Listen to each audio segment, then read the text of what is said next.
오늘 제가 가지고 온 책은요, 톨스토이의 단편선 중에 사람은 무엇으로 사는가입니다.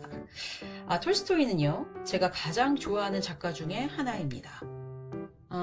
이 톨스토이를 제가 독서 모임이나 사람들과 함께 톨스토이의 작품에 대해서 얘기를 할 때 늘 제가 항상 하는 말이 있어요. 톨스토이는 얄팍한 그런 지식으로 또는 자기계발서 같은 그런 마음으로 독서를 하시는 분들은 이 톨스토이 작품을 읽으실 수도 느끼실 수도 없을 것입니다.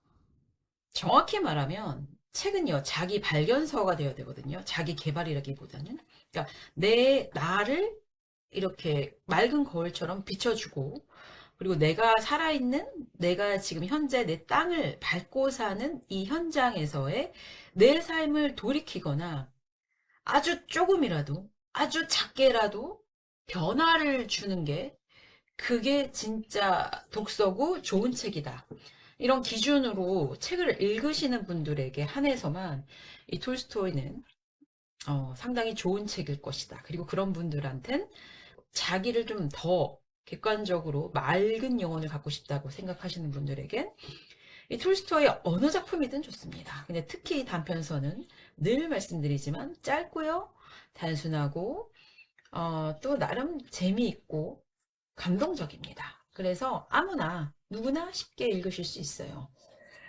이게 어른들을 위한 동화라는 말이 왜 있는지, 어른들에게 맞는 맞춤식 동화 또는 아이들을 읽어줘도 되는데요. 사실 이거는 이제 지금의 청소년들 중에서는 이 책을 읽고 순수한 아이들을 제외하고는 좀 지금 이런 우리 아이들이 읽을 수 있을까 싶네요. 사실 제 아이도 톨스토이에 대해서 아마 얘기하면 지루하다고 아마 도망갈 겁니다. 네, 그게 현실이죠. 그렇지만 우리가 또 포기하면 안 되겠죠. 어른들이라도 읽어야 되겠죠. 그래서 오늘은 톨스토이의 사람은 무엇으로 사는가. 참 거창합니다. 제목이. 사람이 무엇으로 살까요? 코인으로 삽니까? 주식으로 삽니까? 그죠? 오늘도 주식 차트를 보고 코인을 뒤지고 그죠? 경제 뉴스지를 살피는 우리들의 현대인의 모습들에서 또 밤에는 부업으로 낮에는 재테크로 그죠?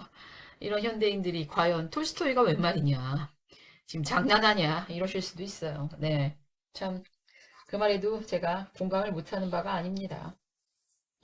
그래서 참 안타깝지만 어떻겠습니까? 그래도 읽으시는 분들은 읽으셔야 되겠죠. 그래도 그 바쁜 와중에 치열한 현장 가운데 책을 읽으실 분들은 또 열심히 치열하게 현장에서 싸우시면서 독서를 하실 거라고 생각합니다. 우리가 성경을 읽는 것도 마찬가지인 것 같아요. 이 믿음을 지킨다는 것도요, 이게 널널하게 지킬 수 있나요? 그죠? 뭔가 종교를 갖고 그 종교 생활에 내 신념대로 그거를 밀고 나간다는 건 내 현장과 이 동떨어진 나의 삶과 이 종교를 연결시키기 위해서 치열하게 부단히 노력하면서 내 자신을 계속 부시고 비우면서 그 종교의 신념을 향해 나가고 있는 거잖아요. 사실은 책을 읽는 행위도 어떻게 보면 상당히 비슷합니다. 그러니까 저는 기독교라서 이 톨스토이가 바라보고자 하는 어떤 삶과 톨스토이가 얘기하는 그 사랑의 이미지가 제가 생각하는 그 기독교의 사랑관하고 상당히 너무나도 비슷한 부분이 많아서요. 저는 톨스토이를 어떻게 보면 성경 다음으로 제가 가장 사랑하는 책이라고 말씀드릴 수 있을 것 같아요. 만약에 톨스토이 형님이라고 해야 되나요? 톨스토이 오빠라고 해야 되나요? 톨스토이 오빠를 만나게 된다면, 정말 만나고 싶고 사귀고 싶은 우리 동네 오빠 톨스토이 만나보고 싶습니다. 그죠? 이런 분이 저랑 동시대에 살았다면 얼마나 좋았을까요? 물론 이렇게 책으로 만든 작가와 현실에서의 작가는 많이 다르겠지만 참 그래도 너무 좋습니다. 좋아요. 자, 그럼 오늘 사람은 무엇으로 사는가에 대한 이야기를 해볼게요. 사람은요, 무엇으로 살까요? 가족 때문에? 아니면 어떤 종교성? 믿음? 아니면 먹으려고 사시는 분 계신가요? 좀 저도 그런 부분에 없지 않아 있죠. 자, 근데 여기서의 이 작품에서의 톨스토이는요, 딱 중요한 사람 3명이 나옵니다. 세몬이라는 구두공이 나오고요. 그 세몬의 부인 마트 류나가 나오고요. 어느 날 문득 이들의 삶에 들어오게 된 미하일이라는 의문의 사나이, 이 3명의 인물로 구성이 됩니다. 그래서 이 가난한 세몬 부부가 미하일을 거둬들여요. 그러니까 본인들도 살기 상당히 힘든데 이 미하일을 거둬들입니다. 그래서 이 미하일이 이제 어쨌든 어떤 사건에 의해서 세몬에 의해서 발견된 이 미하일이 이제 세몬 집에 들어와서 그냥 먹고 자고 거두어 주는 거죠. 그래서 이 미하일이 세몬의 일을 도와줍니다. 자, 아까 뭐라 그랬어요? 세몬은 구두공이죠. 자, 구두공이 이제 열심히 구두를 만드는데, 참 가난해요. 그리고 구두를 제가 생각했을 때는 잘 못했던 것 같아요. 그런데 미하일이 들어오면서 미하일이 상당히 일을 잘합니다. 그러면서 이제 이 구두집이 좀 잘 되긴 시작해요. 어느 정도 좀 잘 되면서 소문이 납니다. 그러면서 여기저기서 이제 구두 의뢰가 들어옵니다. 맞춤 제작 구두. 그래서 어떤 한 사나이의 또 그 구두를 만들고 어떤 어린아이의 또 구두를 만들면서 이 미하일이라는 인물이 어떤 인물인지를 깨닫게 되는 그러한 이야기예요. 그런데 이 이야기 형식이 상당히 단순한데요. 이 단순한 이야기 형식 안에 상당히 무거운 주제가 들어가 있습니다. 이 미하일이 처음에는 얼굴이 표정이 상당히 안 좋아요. 그런데 이 미하일이 3번 정도 아주 밝게 웃으면서 이 미하일은 이 세몬의 부부를 떠납니다.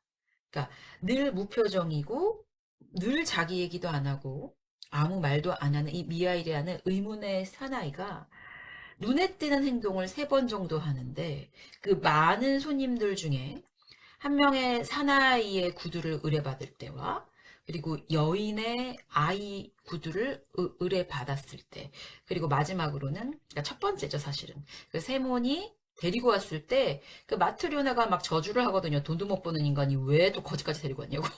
그런데 갑자기 세몬이 그때 하나님 얘기를 하면서 뭐 이렇게 설교를 하는 거죠. 그때 마트리오나가 좀 한풀 너그러워지면서 미하일을 받아들입니다. 그때 한번 그렇게 총 3번의 사건에 의해서 이 미하일이 밝게 웃는 모습을 보여주고 마지막에 세몬한테 어떤 커다란 진리를 얘기하고 떠나는 그런 형식의 소설이에요. 그래서요, 사실은 이 책을, 그러니까 이 단편을 그냥 한번 쭉 읽으면, 이게 뭐야. 그렇게 뭐 결정적인 사건이 없고요. 또 격정적인 어떤 러브스토리도 없습니다. 뭐 잔인한 어떤 복수극도 아니고요. 기승전결의 어떤 그런 형식이 아니에요. 그냥 기승승승결. 예, 기승전으로 가야 돼. 전이 없어. 전이 이상해. 예, 그러니까 그만큼 잔잔한데요. 이 기승전이 아니라 이 결로 가는데 기승전결. 기승전결 이렇게 이런 느낌인데 그 쩐결에서 그 쩐결에서 이게요 이게 좀 약간 뭐라 그럴까 좀 이게 제가 굳이 톨스토이의 작품을 제가 굳이 어떤 저의 이미지로 이렇게 얘기를 하자면 좀 태풍 같은 소설들이에요. 그러니까 단편들이 하나하나씩 상당히 뭐라 그래 이렇게 강인한 인상을 주는데요. 읽을 때는 잘 몰라요. 지나가고 나잖아요.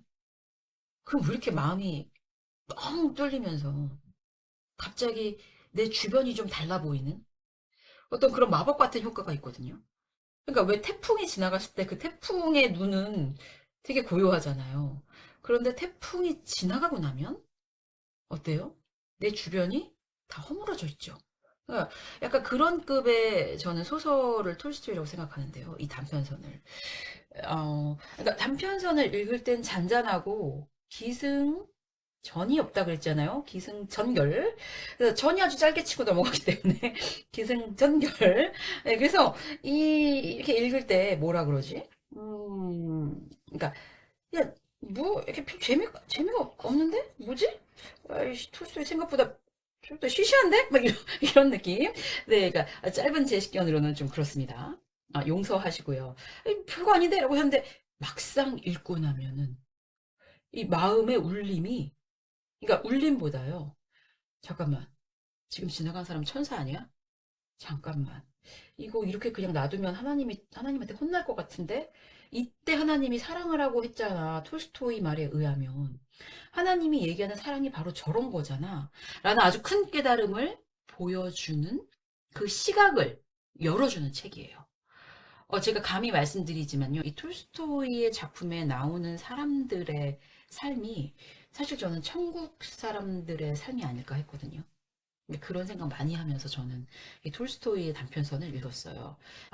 이 천국 사람들, 천국인들의 삶은 계산되지 않은 베품. 그러니까 제가 아는 예수님의 성품은 만약에 계산했으면 절대 십자가에 그렇게 돌아가실 리가 없어요. 그리고 만왕의 왕이 왜 말구유에 태어납니까? 가장 하찮은? 그렇잖아요. 왕이었으면 왕의 자녀로 태어나야 되잖아요. 근데 어때요? 아주 보잘것없는 신분의 어떤 정통성은 있을 때 가난한 요셉과 마리아 사이에서 태어나셨잖아요. 그것도 어디예요? 말구유에. 그죠? 벌써 이 세상에 하나님의 신이 그 말구유에서 태어나는 것 자체가, 그러니까 그 뭐라 그래요? 율법주의자들이나 그때 그 시대에 이제 기득권들이 인정할 수 없었던 거잖아요. 정통성에서 벗어났다. 왕의 신분으로 와야 되는데 왜 그런 보잘것없는 인간들의 그 집안에서 왜 태어나? 네가 뭐라고? 이런 어떤 시선들, 잣대들이 있었을 거잖아요. 그죠? 그렇기 때문에 이 톨스토이도요. 어떤 논리가 비슷하냐면은 하나님의 아주 지극한 그 위대하고 경건한 사랑의 이미지를요. 아주 이 거시적인 사랑의 이미지를 우리의 삶의 미시적인 어떤 사랑의 이미지로 보여줍니다. 그렇게 보여주는 그 이미지를 통해서 천국 백성들의 삶이 이런 거가 아닐까라는 그런 것들을 보여주는 소설이 바로 이 톨스토이의 단편선입니다. 그러니까 이거는 사실 아주 지극히 개인적인 저의 감상평이기 때문에 이게 뭐 신학적으로 맞냐 안 맞냐 이렇게 얘기하실 부분은 아니고요. 저는 좀 그렇게 생각했어요. 제가 성경을 읽고 제가 기독교 이 믿음 생활을 하면서 천국 백성은 이렇게 살아야 될 것 같다. 내가 천국 백성이면, 내가 믿는 사람이면 이렇게 이웃 사랑을 실천하는 게 맞구나라는 거를 보여준 책입니다. 그런데 현실에서 이렇게 톨스토이가 얘기한 대로 산다는 거는 정말 쉽지 않아요. 그래서 제가 한때는 이 바보, 여기서 말하는 이 사람들의 모든 삶의 모습이 계산하지 않아요. 그러니까 타인을 사랑해서 나를 계산하지 않아서 바보 같아요. 그러니까 제가 이걸 한창 그 20대 때 젊은 나이에 읽었었기 때문에 그때는 제가 이거 너무 동화 같다라고 생각을 했었거든요. 그래서 어떻게 이렇게 사냐, 내 거 계산 안 하고 참 한가한 소리다라고 생각을 했는데 지금 20년이 흐른, 지금 거의 20년이 흘렀죠. 20년이 흐른 지금의 제가 제 삶을 이렇게 반추해서 되돌아봤을 때요. 그리고 교회에서 그 되게 믿음 생활 잘 하시는 분들을 봤을 때요. 그들은 톨스토이가 말하는 대로 살아가시는 분들이 계십니다. 약간 바보같이 일방적 짝사랑처럼 보이는 그러한 삶의 논리로 살아가시면서 하나님께 축복을 받고 사시는 모습을 제가 상당히 많이 목격을 했습니다. 그래서 제가 그래서 제가 지금 톨스토이를 더 사랑하는 것 같고, 이 천국 백성이 살아가야 하는 경제 원리, 그러니까 무조건 퍼주지는 않아요. 예. 그 안에서도 선악의 기준이 있습니다. 무조건적으로 강도한테 퍼주진 않아요. 그 살인자한테 퍼주지도 않고요. 예. 그 선악의 기준이 있습니다. 그래서 그 안에서 어떻게 보면 건강한 사랑의 모습을 저희들이 볼 수 있다는 거죠. 그래서 이 사람은 무엇으로 사는가라는 이 여러 가지, 세 가지 정도의 에피소드가 나와요. 이 세몬 부부가 미하일을 받아들이는 장면. 그리고 그 미하일이 세모와 같이 일을 하면서 아주 큰 몸집이 좋은 사나이의 구두를 한번 만들고, 그리고 마지막으로 어린아이, 그러니까 친엄마도 아닌 사람이 두 아이를 거두어 들여서 그 둘 중에 한 아이의 그 구두를 이렇게 의뢰한 과정, 그 마음, 그 사건을 통해서, 세 가지 사건을 통해서 톨스토이가 우리한테 해주고 싶은 말을 전합니다.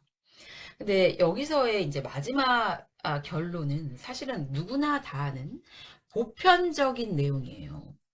인간이 다 살아가고 있는데 너네들이 다 너무 너네들 걱정을 하기 때문에 사는 것 같지만, 사실은 있잖아, 너네들이 어떻게 먹고 살까의 걱정보다는 너네들이 서로 사랑하기 때문에 이 세상은 유지되고 있는 거야.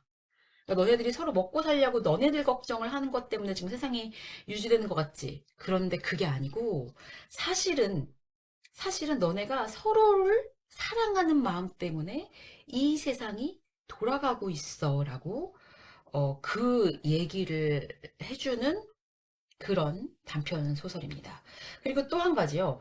어, 여기서 아주 위대한 진리를 하나 그러니까 위대한 비밀? 그러니까 톨스토이가 발견한 삶의 위대한 비밀을 얘기를 하는데, 그게 뭐냐면은, 인간은, 너네들은 있잖아, 너네들이 뭘 필요하는지 절대 알 수 없어. 그러니까 너네들 몸에 무엇이 필요한지를 너네들은 절대 알 수 없어. 그렇기 때문에 너네들이 먹고 사는 문제나 너네들한테 필요한 거를 걱정해봐야 너네들한테는 그 걱정이 그렇게 큰 해결책을 주지 못해. 근데 그런 거를 걱정하기보다 너네들 말고 있잖아. 너네 주변의 것들을 사랑의 눈으로 보면서 그들을 걱정하잖아? 그러면 너 거는 자연히 해결돼. 그러면 네 문제와 함께 그들의 문제가 같이 자연히 해결돼. 무슨 말인지 아시겠어요? 이게 참 쉽지 않은 내용인데요. 이거를 동의를 안 하실 수도 있어요. 진짜 이렇게 뭐 각자 도생, 개인적으로 살고, 내가 잘났고, 내가 내 힘으로 살아왔지. 특히 어떠신 분들이요? 그 자수성가하신 분들 있잖아요. 그분들은 아마 톨스토이 절대 이해 못 하실 거예요. 특히 이 단편선 같은 경우는 이 톨스토이 단편선을 읽고 아마 동의하기 힘드신 단편들 많으실 거예요. 내가 내 힘으로 여기까지 왔는데 무슨 말을 하는 거야, 지금 저 여자가. 지금 톨스토이가 지금 아무리 천재여도 이 톨스토이는 진짜 사기꾼이야. 이렇게 말할 수도 있습니다. 그래서 이 사람은 무엇으로 사는가? 무엇으로 사는가? 사실 우리는 너가 먹고 사는 걸 걱정하면서 사는 것 같지? 그런데 절대 아니야. 너네들은 있잖아. 너네들이 뭘 먹고 사는가를 걱정하는 것보다 남들에게 내가 어떻게 살아가는 것에 도움을 줄까 하는 그 사랑이 있기 때문에 너네들이 지금 살아가고 있는 거야. 너 자신을 위한 거가 아니라 만인을 위한 건데, 사실 그 만인을 위한 것이 바로 너를 위한 거야 라는 아주 큰 깨달음을 주는 소설이 톨스토이의 단편선입니다. 정말 이 말을 어떻게 이해하실 수 있을지.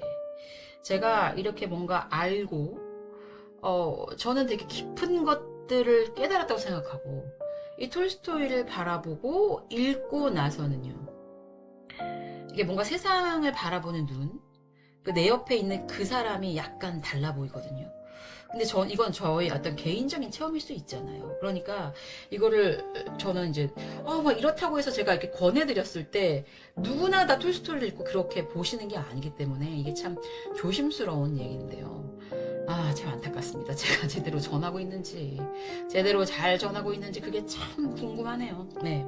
그래서 이 사람은 무엇으로 사는가라는 이 단편이 우리한테 주는 울림.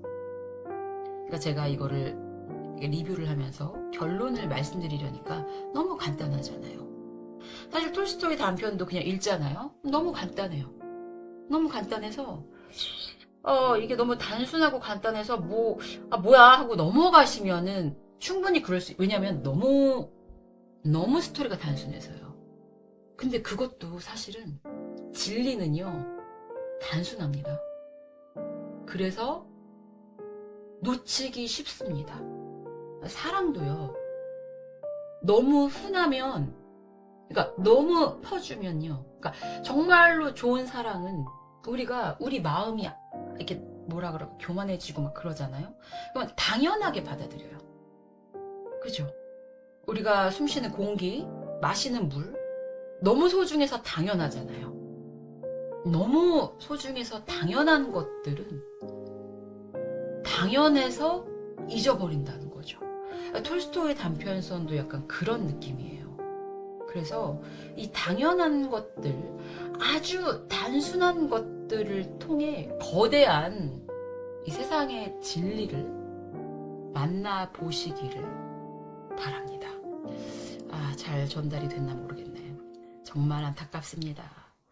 제 어떤 언어의 한계를 느끼네요. 그럼에도 불구하고 분명히 이 지루한 제 유튜브를 들으시면서 분명히 한두 분은 이 단편 소설을 다시 한번 읽어보시거나 찾아보시는 분이 있을 거라는 저의 아주 간절한 소망으로 이 영상을 띄웁니다. 감사합니다.